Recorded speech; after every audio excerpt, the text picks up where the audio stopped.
যেখানে হিন্দু, বৌদ্ধ, খ্রিস্টান সহ সকল ধর্মের মুসলমানরা শান্তিতে বসবাস করতেছে।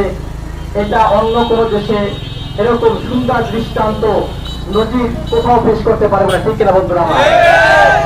আপনি যদি ভারতের দিকে তাকান, ভারতের মুসলমানেরা শান্তিতে নাই। বিশেষ করে গুজরাট, কাশ্মীরের মুসলমানদের অবস্থা দুর্দিন যাচ্ছে। হিন্দু সম্প্রদায়, উগ্র হিন্দুরা মুসলমানদেরকে এমন ভাবে নির্মমভাবে হত্যা করেছে যার ভাষা ব্যক্ত করার মতো নয়। গুজরাটের মুসলমানদের আমার মাদের পেট কেটে পেটের ভিতরে কুকুরের বাচ্চা ঢুকিয়ে এবং সেলাই দিয়েছে এই হিন্দুরা। কাজেই আমরা উন্নত বিশ্বাসী নয়, আমরা সম্প্রীতি, ভালোবাসা, আমরা একে অপরের সুখে দুঃখে থাকবো। এটাই বাংলাদেশ, আর এটাই আমাদের ইসলাম।